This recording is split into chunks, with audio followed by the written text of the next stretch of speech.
Friends, बऱ्याच जणांचा जो बॉडीचा शेप असतो तर तो एकदम वेगवेगळा असतो। तसंच या कस्टमरचा आहे। बघू शकता तुम्ही छातीचं जे माप आहे तर ते 44 माप आहे, पण जर तुम्ही शोल्डर बघितलात तर शोल्डर एकदम कमी आहे आणि शोल्डर कमी आहे पण एकदम डाऊन सुद्धा आहे, म्हणजे एकदम स्ट्रेट नाही।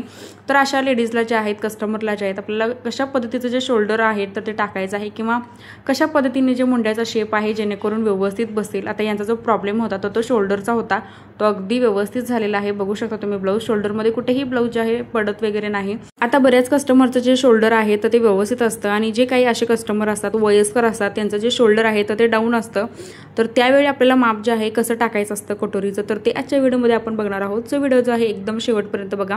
आजच्या व्हिडिओमध्ये आपण 44 साईज कटोरी ब्लाऊज बघणार आहोत, तेही वयस्कर। जर तुम्ही एका लेडीचं ब्लाऊज शिवत असाल किंवा छातीचं माप जास्त असेल आणि जसं की तुम्ही आता फोटोमध्ये व्हिडिओमध्ये बघितलं, जर शोल्डर कमी असेल तर त्यांना आपल्याला माप कसं घ्यायचं आहे किंवा काय घ्यायचं आहे तर ते बघा। आणि जास्त करून जे शोल्डर प्रॉब्लेम आहे तर ते वयस्कर लेडीजला जास्त होत असतात। यंग जे असतात त्यांचं जे शोल्डर आहे किंवा त्यांचा जो बॉडी शेप आहे तो व्यवस्थित असतो, पण जे वयस्कर असतात त्यांचा थोडासा बॉडी शेप जो आहे थोडासा आपला कमी असतो, म्हणजे शोल्डरमध्ये कमी असतो किंवा छातीमध्ये जास्त असतो अशा पद्धतीचा।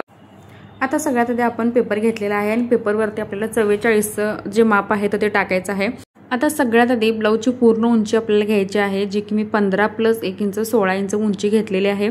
आता या कस्टमरची जी आहे हाईट कमी होती म्हणून मी इतकी जी आहे उंची घेतलेली आहे, पण 44 साईजला तुम्ही 16 इंच सुद्धा उंची घेऊ शकता। कारण काय होतं, जसं जसं साईज वाढेल तसे तशी उंची सुद्धा वाढते ब्लाऊजची। आता कस्टमर जे आहे हाईटला कमी होतं त्यामुळे 15 + 1 इंच 16 घेतलेला आहे, म्हणजे आपली 15 इंच रेडी होते ब्लाऊज। तुमची जर हाईट जास्त असेल तर तुम्ही 16 + 1 इंच टाकू शकता। आता शोल्डर बघा, प्रत्येक 44 साईजला मी शोल्डर 6 घेत असतो, पण या कस्टमरचं तुम्हाला जसं मी प्रॉब्लेम सांगितला, शोल्डरचा भाग जो आहे कमी आहे, डाऊन आहे, त्यामुळे मी शोल्डर जे आहे 5.5 इंच घेतलेला आहे। आता हा बांधा तो सगळ्यात आधी तुम्ही बघू शकता, नॉर्मली बांधा जो आहे आपला अशा पद्धतीचा असतो, म्हणजे स्ट्रेट असतो। मानेपासून खाली जो आहे आपला बांधा जो आहे स्ट्रेट असतो। काही जण म्हणजे यंग लोकांचा, यंग लेडीजचा मी सांगत आहे इथं, अशा पद्धतीचा असतो। आता हे वयस्कर लेडीचं तुम्ही बघू शकता, वयस्कर लेडीचं काय होतं की थोडासा जो शोल्डरचा भाग आहे तो असा डाऊन असतो, किंवा काही लेडीजचा पण आपण बघू शकता जो खांद्याचा भाग असतो तो डाऊन असतो। तर तशा वेळी आपल्याला कितीही तुम्ही व्यवस्थित ब्लाऊज शिवला तर त्यांचं जे शोल्डर आहे तर ते पडतं। तर बघू शकता अशा पद्धतीनं आपण जे आहे ब्लाऊज जे आहे कटिंग करायचं आहे। जर तुमच्याकडे अशा पद्धतीचं जर कस्टमर असतील, क्लायंट वगैरे असतील तर तुम्ही अशा पद्धतीचं जे आहे कटिंग करू शकता। आता शोल्डर जे आहे आम्ही घेतलेला आहे 5.5 इंच, त्यानंतर मुंडा मी घेतलेला आहे 6.25 इंच। मुंडा आपल्याला कमी घ्यायचा नाही, कारण काय होतं मग काकेमध्ये खूप ब्लाऊज टाईट बसू शकतं, तर त्यामुळे मी 6.25 इथं मुंडा घेतलेला आहे, 5.5 शोल्डर घेतलेला आहे। छाती बघू शकता 11 इंच घेतली, त्याच्यानंतर 2 इंच परत त्याच्यामध्ये मार्जिन आपल्याला एक्स्ट्रा घ्यायचं आहे।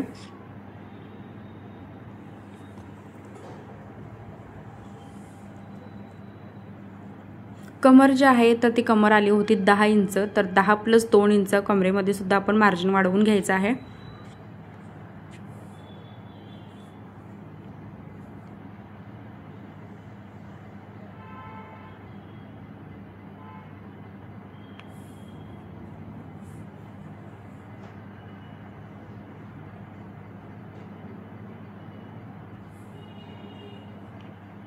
तर हे बघू शकता कमर जे आहे 10 इंच घेतली आणि 10 इंचामध्ये सुद्धा आपण 2 इंच एक्स्ट्रा मार्जिन वाढवून घ्यायचं आहे।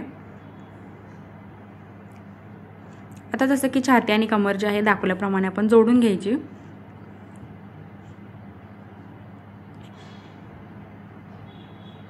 आता फ्रंट मुंड्याचा जो शेप आहे आपल्याला द्यायचा आहे 1 इंचावरती, बॅक मुंड्याचा जो शेप आहे आपल्याला द्यायचा आहे 1.5 इंचावरती।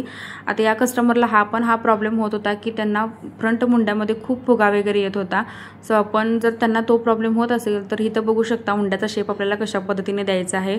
फ्रंट साईडचा जो मुंडा आहे 1 इंच मी घेतला होता, त्यानंतर जिथं शेप आपण दिला होता प्रॉपर तिथून खाली अर्धा इंच जो आहे शेप आपल्याला अशा पद्धतीने द्यायचा आहे। म्हणजे काय होतं, जर एक्स्ट्राचं कापड वगैरे मुंड्यामध्ये फुगत असेल तर ते पूर्ण कमी होतं। जसं की तुम्ही आता व्हिडिओमध्ये बघितलं असेल तर फ्रंट मुंड्यामध्ये कुठेही फुगा वगैरे आपला आला नव्हता, एकदम व्यवस्थित असा ब्लाऊज जो आहे बसला होता।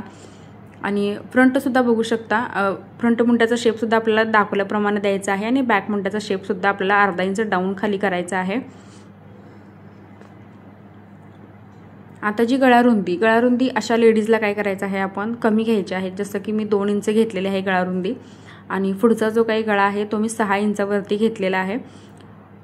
आता ज्यांचे जे शोल्डर डाऊन असतात आणि त्यांना शोल्डर प्रॉब्लेम असेल, म्हणजे शोल्डर वगैरे आहे ब्लाऊजचं पडत असेल, तर अशा लेडीजना काय करायचं, आपल्याला गळारुंदी जास्त घ्यायची नाही, 2 इंच घ्यायची आहे. नॉर्मली आपण 2.25-2.5 इंचावरती घेतो, पण ते यंग लेडीजला चालतं. पण जे वयस्कर असतात त्यांना जास्त आपण गळारुंदी घ्यायची नाही. 2 इंचावरपर्यंत मी घेतलेले आहे. त्यानंतर कटोरी जे आहे, क्रॉस पट्टी जी आहे 3 आणि 2.5 इंच घेतलेले आहे. आणि कटोरीचं जे माप आहे मी घेतलेलं आहे 7 इंच.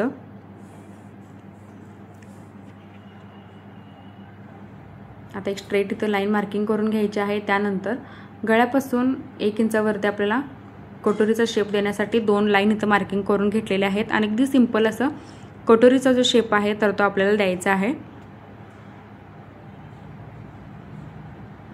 आता पुढचा गळा सुद्धा बघू शकता. मी प्रत्येक व्हिडिओमध्ये काय करते की पुढचा जो गळ्याचा शेप आहे तर तो थोडासा बाहेरून घेते, पण या कस्टमरचं जे आहे प्रॉब्लेम आहे शोल्डरचा, सो इथं गळा जो आहे एकदम मी जास्त म्हणजे रुंदीला सुद्धा जास्त घेतलेला नाही किंवा शेपसुद्धा मी जास्त बाहेरून घेतलेला नाही. तो शेप जो आहे मी आतूनच घेतलेला आहे. आता सगळ्यात आधी आपल्याला फ्रंट मुंड्याचा जो शेप आहे तर तो इथं कटिंग करून घ्यायचा आहे. त्यानंतर दाखवल्याप्रमाणे सगळे जे पार्ट आहेत स्टेप बाय स्टेप आपल्याला कट करून घ्यायचे आहेत.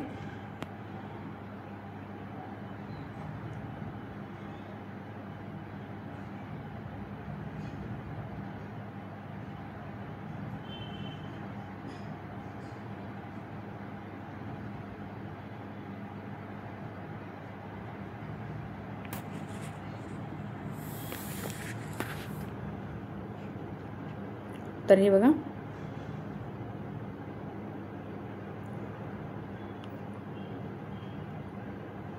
तर पाठीमागचा जो गळा आहे तो पाठीमागची जी पट्टी आहे तर ती 6 इंचाची हवी होती, सो 1 इंच आपण हे वाढवून घेतलं.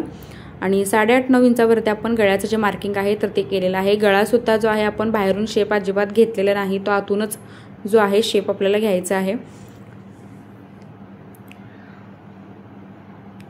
ज्यांचं शोल्डर प्रॉब्लेम असेल तर त्यांनी गळाची रुंदी आणि जो गळा आहे आपला फ्रंट आणि बॅकचा जास्त घ्यायचा नाही, तरच तुम्हाला जे ब्लाऊज आहेत व्यवस्थित बसतील. आपण फ्रंट आणि बॅकचं जे आहे कटिंग पेपरवरती करून घेतलेलं आहे. तसंच आपण पहिल्यांदा काय करायचं आहे, अस्तरवरती याचं जे कटिंग आहे तर ते करून घ्यायचं आहे. अस्तरवरती आपल्याला क्रॉस पट्टी आणि जी कटोरी आहे तर ती वाढवून घ्यायची आहे.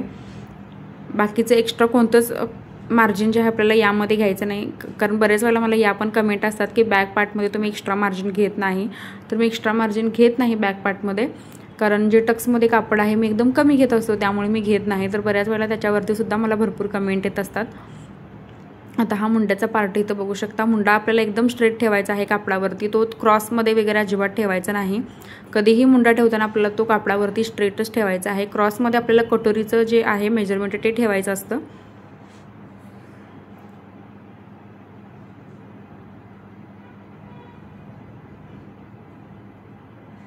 आता हे बघा, मुंड्याचा जो पार्ट आहे तोही मी कट करून घेतला. त्याच्यानंतर कटोरी जी आहे आपल्याला नेहमी मी सांगत असतो की जर तुम्हाला कटोरीचा जर शेप व्यवस्थित हवा असेल तर कटोरी जी आहे आपल्याला क्रॉसमध्येच ठेवायची आहे. त्यानंतर त्या दोन्ही साईडला मी 1.5 इंच वाढवलेलं आहे. आता जर तुमचं छातीचं माप जे आहे थोडंसं हेवी असेल, जास्त असेल, तर तुम्ही 2-2 इंचसुद्धा घेऊ शकता. जसं मी पेपर पॅटर्नमध्ये 2-2 इंचाचं माप जे आहे दिलेलं आहे, कारण 44 साईज म्हटल्यानंतर काय होतं की छातीचं पोर्शन जे आहे तर ते जास्त येतं, त्यामुळे मी 2-2 इंच दिलेलं आहे. पण या कस्टमरचं जे आहे छातीचं पोर्शन थोडंसं कमी होतं, त्यामुळे मी 1.5 इंच घेतलेलं आहे. बट तुम्ही 2-2 इंच घेऊ शकता कटोरी वाढवताना. आणि टक्ससुद्धा मारताना आपल्याला तो 2-2 इंचाचाच मारायचा आहे आणि उंची आपल्याला 3 इंचाची घ्यायची आहे. आता क्रॉस पट्टीमध्ये सुद्धा वरती मी मार्जिन जे आहे 1/2 इंच वाढवून घेतलेलं आहे. आता अस्तरवरती आपलं पूर्ण जे कटिंग आहे आपण करून घेतलेलं आहे. आता मेन कापडावरती हे सगळे जे पार्ट आहेत आपल्याला ठेवून हे जे पार्ट आहे तर ते आपल्याला कटिंग करून घ्यायचे आहेत. तर हे बघा, तर सगळ्यात आधी आपल्याला बॅक पार्ट जे आहे कटिंग करून घ्यायचं आहे आणि त्यानंतर दाखवलेली सगळी पार्ट जे आहेत तसे आपल्याला मेन कपड्यावरती ठेवून कट करायचे आहेत.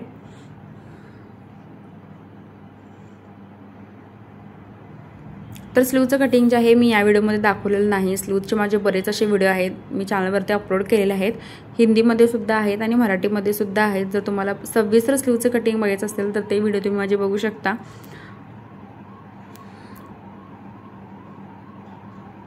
तर अशा पद्धतीने हा जो काही ब्लाऊज आहे थोडासा बॉडी शेप जो आहे कस्टमरचा जो आहे वेगळा होता. आणि असेच बरेच जणांचे कस्टमरसुद्धा असतात किंवा त्यांचे स्वतःचं जे माप आहे तर ते सुद्धा थोडंसं वेगळं असतं बाकीच्यापेक्षा. जसं की तुम्ही व्हिडिओमध्ये बघितलं की छातीचं पोर्शन जास्त होतं, शोल्डरचं पोर्शन जे आहे कमी होतं, शोल्डर डाऊन होता, तर त्यांना आपल्याला ब्लाऊज कशा पद्धतीचे शिवायचे असतात तर ते मी तुम्हाला आज दाखवलेलं आहे. तर तरीही या व्हिडिओमध्ये जर तुम्हाला काही डाऊट असतील तर मला कमेंट करू शकता आणि नेक्स्ट व्हिडिओ तुम्हाला कोणता बघायचा आहे तेही मला कमेंट करून सांगा. चॅनलवरती जर तुम्ही माझ्या नवीन असाल तर सबस्क्राईब नक्की करा, सोबत बेल आयकॉनलाही प्रेस करा, जेणेकरून जो व्हिडिओ मी अपलोड करेल त्याची नोटिफिकेशन सगळ्यात आधी तुमच्याकडे येईल. आणि व्हिडिओ शेवटपर्यंत बघितल्याबद्दल अगदी मनापासून धन्यवाद.